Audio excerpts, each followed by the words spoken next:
इस वीडियो में हम पढ़ रहे हैं प्राचीन भारत का इतिहास और टॉपिक है हमारा वैदिक काल। भाग 2 भाग 1 इससे पहले की वीडियो में हम पढ़ चुके हैं। तो शुरू करते हैं आज का पहला प्रश्न। पहला प्रश्न है, यज्ञ संबंधी विधि विधानों का पता चलता है। तो आपको बताना है यज्ञ संबंधी विधि विधानों का पता किसके माध्यम से चलता है। ऑप्शन है हमारे ऋग्वेद से, सामवेद से, ब्राह्मण ग्रंथों से या यजुर्वेद से। तो इसका आंसर होगा हमारा यजुर्वेद से। यज्ञ संबंधी विधि विधानों का पता यजुर्वेद से चलता है। यजुर्वेद के 2 भाग हैं, शुक्ल यजुर्वेद तथा कृष्ण यजुर्वेद। तो यज्ञ संबंधी विधि विधान हमें यजुर्वेद से पता चलते हैं। अगला प्रश्न है हमारा, निम्नलिखित में से किसका संकलन ऋग्वेद पर आधारित है। तो बताना है आपको कि किस वेद का संकलन ऋग्वेद पर आधारित है। ऑप्शन है हमारे यजुर्वेद, सामवेद, अथर्ववेद या इनमें से कोई नहीं। इसका आंसर होगा हमारा सामवेद। सामवेद का संकलन ऋग्वेद पर आधारित है। सामवेद में कुल 1875 ऋचाएं हैं, जिनमें से सामान्य मत के अनुसार 75 और कुछ विद्वानों के अनुसार 99 को छोड़कर शेष सभी ऋग्वेद में भी उपलब्ध हैं। अतः सामवेद का संकलन ऋग्वेद पर आधारित है। अगला प्रश्न है हमारा, भारत के किस स्थल की खुदाई से लौह धातु के प्रचलन के प्राचीनतम प्रमाण मिले हैं। आपको बताना है कि किस स्थल की खुदाई से लौह धातु के प्रचलन के प्राचीनतम प्रमाण मिले। ऑप्शन है तक्षशिला, अतरंजी खेड़ा, कौशाम्बी या हस्तिनापुर। तो आंसर होगा हमारा अतरंजी खेड़ा। अहिछत्र, अतरंजी खेड़ा, आलमगीरपुर, मथुरा, रोपड़, श्रावस्ती, काम्पिल्य आदि स्थलों की खुदाइयों से लौह युगीन संस्कृति के अवशेष प्राप्त हुए हैं। अतरंजी खेड़ा से लौह धातुमल तथा धातु शोधन में प्रयुक्त होने वाली भट्टियां मिली हैं, जिनसे यह संकेत मिलता है कि यहाँ लौह धातु को गलाने का कार्य स्थानीय रूप से होता था। तो आंसर होगा हमारा अतरंजी खेड़ा। अगला प्रश्न है हमारा, आरंभिक वैदिक साहित्य में सर्वाधिक वर्णित नदी कौन सी है। आपको बताना है कि कौन सी नदी वैदिक साहित्य में सबसे अधिक बार वर्णित है। तो इसका आंसर होगा सिंधु। सिंधु नदी का ऋग्वैदिक काल में सर्वाधिक महत्व था, इसी कारण इसका उल्लेख ऋग्वेद में सर्वाधिक बार हुआ है। सिंधु नदी को उसके आर्थिक महत्व के कारण हिरण्याई कहा जाता था। तो आरंभिक वैदिक साहित्य में सर्वाधिक महत्वपूर्ण और सर्वाधिक वर्णित नदी सिंधु नदी थी। अगला प्रश्न है हमारा, वैदिक नदी अस्किनी की पहचान निम्नलिखित नदियों में से किस एक के साथ की जाती है। आपको बताना है कि वैदिक नदी अस्किनी उसे आधुनिक समय में किस नाम से जाना जाता है। तो इसका आंसर होगा हमारा चिनाब। वैदिक नदी अस्किनी की पहचान चिनाब या चिनाब नदी से की जाती है। तो अस्किनी का आधुनिक नाम है चेनाब। आंसर होगा सी। अगला प्रश्न है हमारा, ऋग्वेद में निम्नलिखित किन नदियों का उल्लेख अफगानिस्तान के साथ आर्यों के संबंध का सूचक है।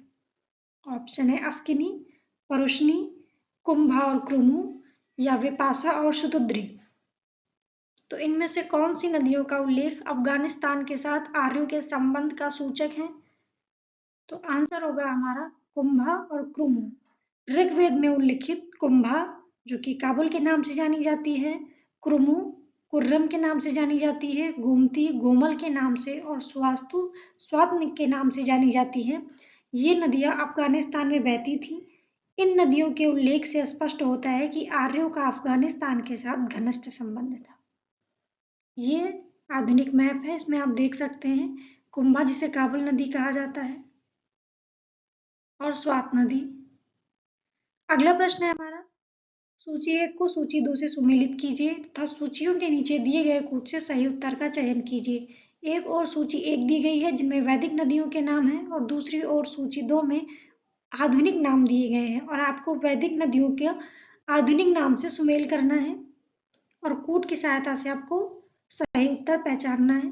तो इसका आंसर होगा हमारा बी।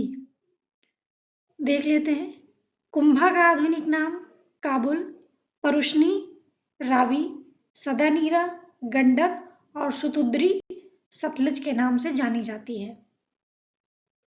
अगला प्रश्न है हमारा, महाभारत काल में महानदी का नाम था। तो आपको बताना है महानदी को महाभारत काल में किस नाम से जाना जाता था। ऑप्शन ए कावेरी, ताप्ती, महानंदा, गंगा या इनमें से कोई नहीं। तो इसका आंसर होगा हमारा ऑप्शन ई, इनमें से कोई नहीं, क्योंकि महाभारत काल में महानदी का नाम चित्रोत्पला था और महानदी का उल्लेख महाभारत के भीष्म पर्व में प्राप्त होता है। तो आधुनिक समय में जो महानदी है उसे महाभारत काल में चित्रोत्पला के नाम से जाना जाता था, महानदी जो कि उड़ीसा में है। अगला प्रश्न है हमारा, निम्नलिखित में से कौन सी प्रथा उत्तर वैदिक काल में प्रचलित हुई। आपको बताना है इनमें से कौन सी प्रथा वैदिक काल में प्रचलित थी। धर्म, अर्थ, काम और मोक्ष, ब्राह्मण, क्षत्रिय, वैश्य या शूद्र, ब्रह्मचर्य, गृहस्थ आश्रम, वानप्रस्थ आश्रम या संन्यास आश्रम। और अगला है देवता, इंद्र, सूर्य, रुद्र और मारुत। तो आपको बताना है कि इनमें से उत्तर वैदिक काल में किसका प्रचलन हुआ। इसका आंसर होगा हमारा ए और सी। तो देख लेते हैं इसकी व्याख्या। चारों पुरुषार्थ जो कि धर्म, अर्थ, काम और मोक्ष हैं तथा चारों आश्रम जो ब्रह्मचर्य, गृहस्थ, वानप्रस्थ तथा संन्यास है, इसकी अवधारणा का प्रारंभ उत्तर वैदिक काल में हुआ था। वस्तुतः पुरुषार्थ का पूर्ण रूपेण क्रियान्वयन आश्रमों के माध्यम से होता था। ये चारों पुरुषार्थ मानव जीवन के आधार स्तंभ थे, जिनकी सफलता आश्रम पर निर्भर करती थी। ध्यातव्य है कि जबालोपनिषद में सर्वप्रथम चारों आश्रमों का उल्लेख प्राप्त होता है। तो इसका आंसर होगा हमारा ए और सी, जिसमें चारों पुरुषार्थ और चारों आश्रम की अवधारणा उत्तर वैदिक काल में प्रचलित हुई। अगला प्रश्न है हमारा, धर्म तथा रीत भारत की प्राचीन वैदिक सभ्यता के एक केंद्रीय विचार को चित्रित करते हैं। इस संदर्भ में निम्नलिखित कथनों पर विचार कीजिए। तो इसमें धर्म और रीत के बारे में बताया गया है और आपको बताना है कि इनमें से कौन सा कथन सही है। तो सबसे पहले धर्म के बारे में बताया गया है। धर्म व्यक्ति के दायित्वों एवं स्वयं तथा दूसरों के प्रति व्यक्तिगत कर्तव्यों की संकल्पना था। और रीत मूलभूत नैतिक विधान था जो सृष्टि और उसमें अंतर्निहित सारे तत्वों के क्रियाकलापों को संचालित करता था। तो आपको बताना है धर्म और रीत के बारे में कि दोनों कथन सही है या नहीं। ऑप्शन है केवल एक, केवल दो, एक और दो दोनों, या ना तो एक और ना ही दो। तो इसका आंसर होगा हमारा एक और दो दोनों कथन सही है। धर्म व्यक्ति के दायित्वों एवं स्वयं तथा दूसरों के प्रति व्यक्तिगत कर्तव्यों की संकल्पना था और रीत मूलभूत वैदिक निधान था जो सृष्टि और उसमें अंतर्निहित सारे तत्वों के क्रियाकलापों को संचालित करता था। वरुण इन्हें वैदिक सभ्यता में नैतिक व्यवस्था का प्रधान माना जाता था और इसी कारण उन्हें ऋतस्य गोपा भी कहा जाता था। अगला प्रश्न है हमारा, भारतीय संस्कृति के अंतर्गत ऋत का अर्थ है। आपको ऋत का अर्थ बताना है भारतीय संस्कृति में।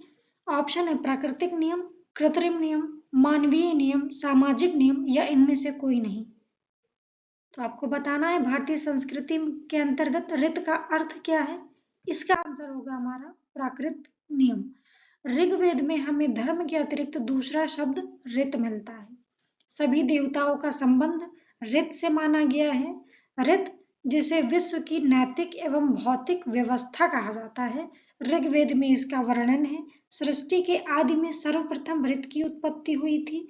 ऋत के द्वारा विश्व में सुव्यवस्था तथा प्रतिष्ठा स्थापित होती है और यह विश्व की व्यवस्था का नियामक है। तो ऋत एक प्राकृतिक नियम है। ऋत का अर्थ है प्राकृतिक नियम। अगला प्रश्न है, निम्नलिखित वैदिक देवताओं में किसे उनका पुरोहित माना जाता था। आपको बताना है वैदिक देवताओं का पुरोहित किसे माना जाता था। ऑप्शन है अग्नि, बृहस्पति, द्यौस या इंद्र। तो इसका आंसर होगा हमारा बृहस्पति। बृहस्पति को वैदिक देवताओं का पुरोहित माना जाता था। अगला प्रश्न है, निम्नलिखित में कौन सी वह ब्रह्मवादिनी थी जिसने कुछ वेद मंत्रों की रचना की थी। आपको बताना है कि वो कौन सी थी ब्रह्मवादिनी जिन्होंने वेद मंत्रों की रचना की थी। ऑप्शन है लोपामुद्रा, गार्गी, लीलावती या सावित्री। तो इसका आंसर होगा हमारा लोपामुद्रा। वैदिक साहित्य में कई ऐसी विदुषी स्त्रियों का उल्लेख मिलता है जिन्होंने वेद मंत्रों की रचना की थी, जैसे अपाला, घोषा, विश्ववारा, लोपामुद्रा आदि। तो लोपामुद्रा ने वेद मंत्रों की रचना की थी और लोपामुद्रा ऋषि अगस्त्य की पत्नी थी। अगला प्रश्न है हमारा, ऋग्वैदिक काल में निष्क शब्द का प्रयोग आभूषण के लिए होता था, किंतु परवर्ती काल में उसका प्रयोग किस अर्थ में हुआ, ये बताना है आपको। ऑप्शन है शस्त्र, कृषि औजार, लिपि या सिक्का। तो ऋग्वैदिक काल में तो निष्क का प्रयोग आभूषण के लिए होता था और परवर्ती काल में उसे किसके लिए प्रयोग किया जाता था, तो इसका आंसर होगा हमारा सिक्का। वैदिक काल में सोने के हार को निष्क कहा जाता था, किंतु परवर्ती काल में इसका प्रयोग विनिमय के माध्यम सिक्कों के रूप में किया जाने लगा।